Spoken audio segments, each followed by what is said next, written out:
Hello, and welcome to my glorious channel. My name is Gillette, just in case you're new here. And today I'm going to be unboxing and testing out some really expensive drawing models. I paid so much money for these. Now we're going to find out if it was worth it. So through the glorious power of the internet, I have purchased these two drawing models in gray. One is like a feminine kind of small body type, and then one is kind of like a slightly larger masculine body type. It's going to mess with my white balance, isn't it? God. Generally, these things come in 3 colors. You can buy them in like pitch black, peach, or gray. I feel like on the pitch black figurines, the highlights are really easy to see, and on the really like peach ones, the shadows are easy to see, whereas the gray is like a solid middle ground. Granted, that could just be falling on personal preference, but I think that the gray ones are gonna work the best for me. You'll have to pick the ones that work the best for you and your budget, because the gray ones are more expensive. If I'm gonna be honest, I'm pretty sure that they've stopped making this line, but there are a lot out there that you can buy. I took a shot in the dark and got mine from eBay, which I very much don't recommend, because eBay is like the single most unreliable online store platform I have ever used in my life. But I got it to work. These things are so expensive.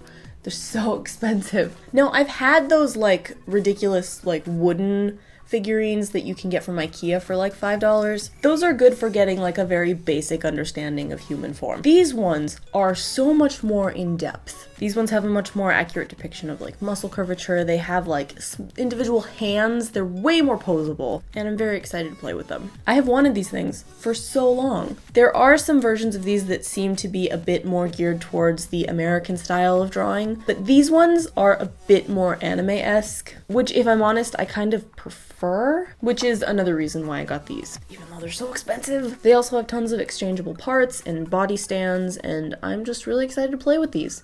Okay, let's go ahead and open these. Okay, so here is the Body-chan and Body-kun set in gray color version by Bandai. So let's go ahead and start by opening the Body-chan set.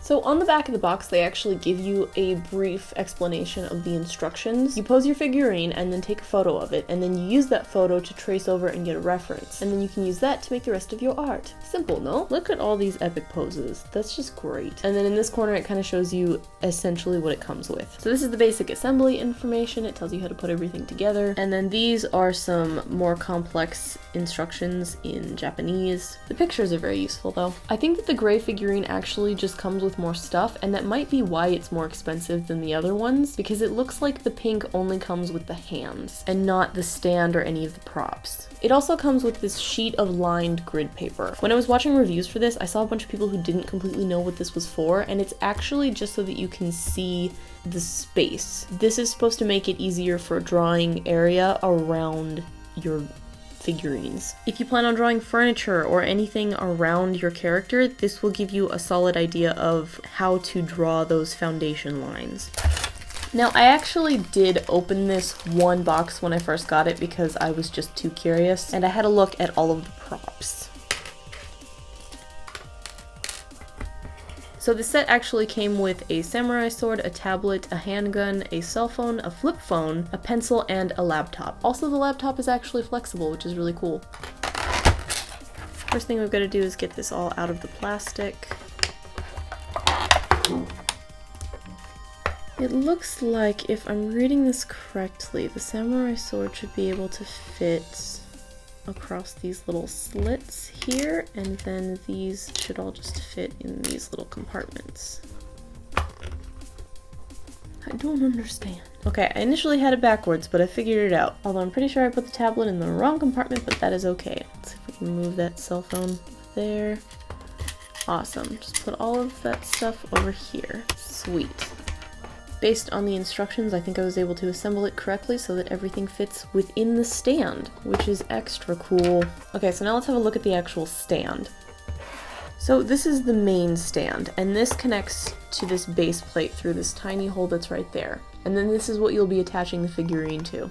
If I'm going to be honest, this is the part that took me a solid second to figure out. The main purpose of this piece is so that your figurine has something to rest on if you need to hold it up in the air. However, it also comes with this replacement piece. So these two little arms that are meant to wrap around the figurine's waist can be attached to either one of these frames. You can just press these arms into place, and then you'll have a different grip to hold your figurine with. I also want to point out with this stand, you don't actually have to use this grip at all. because the model can actually be attached directly to the holder, which is really cool. According to these instructions, you can also pop out these little parts here and move this arm to other parts around this little platform. It's very stable. Okay, so now let's have a look at the Body-kun. Ooh, this one looks a bit more sturdy.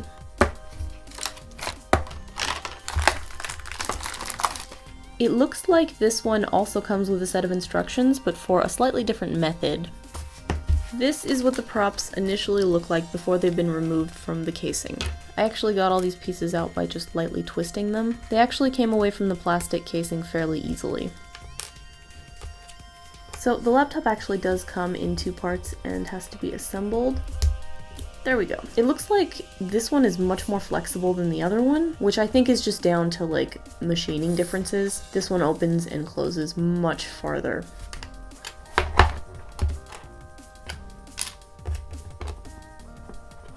I think with this one I'm actually going to take a second and I'm going to try and replace the hand. Do I just pull it? I'm so afraid to just pull this off.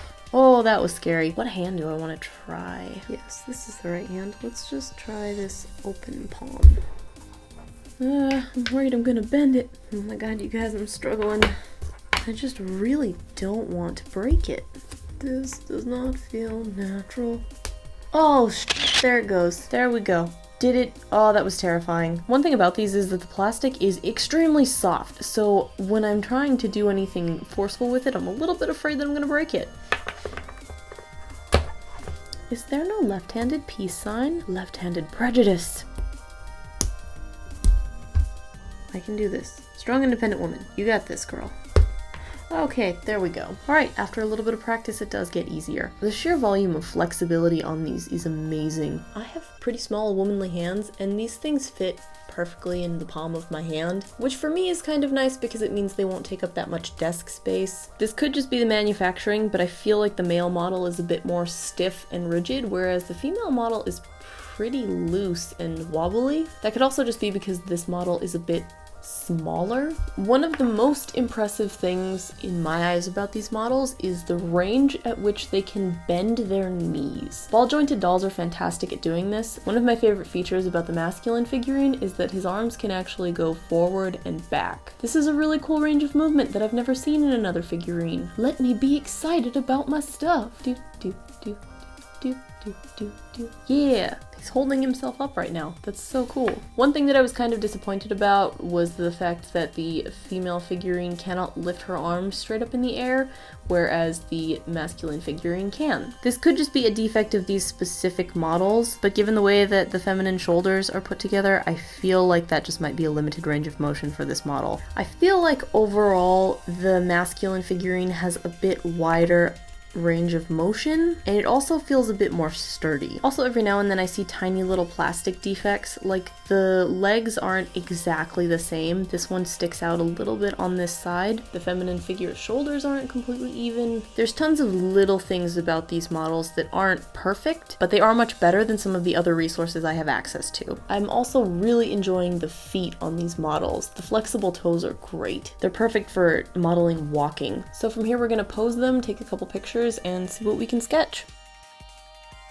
So I took a couple pictures and then I found one that I liked and I pulled it into Photoshop just to see if I could get kind of like some basic line art. I mainly wanted to see how easily these photos would transfer into like actual workable lines. I really wasn't like investing my heart or soul into this drawing, I was just kind of scribbling. When I was drawing this, I was also working with my Wacom Intuos drawing tablet, which is not an on-screen drawing tablet, so it's not necessarily the best for line art. I mainly use this for coloring. I feel like these figurines have a lot of potential, but I also feel like I need to make a bit more artwork with them before I can decide if they are actually a very good tool. So I may come back to these in the future.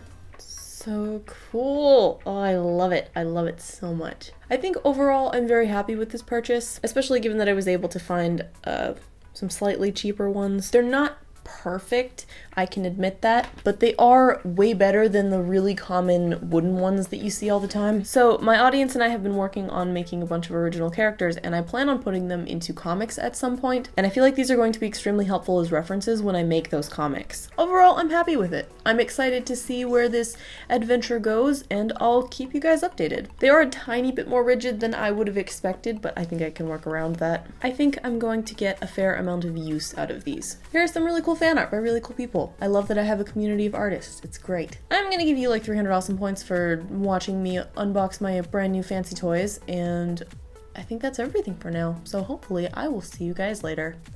Bye. Fuck you and your 5% juice.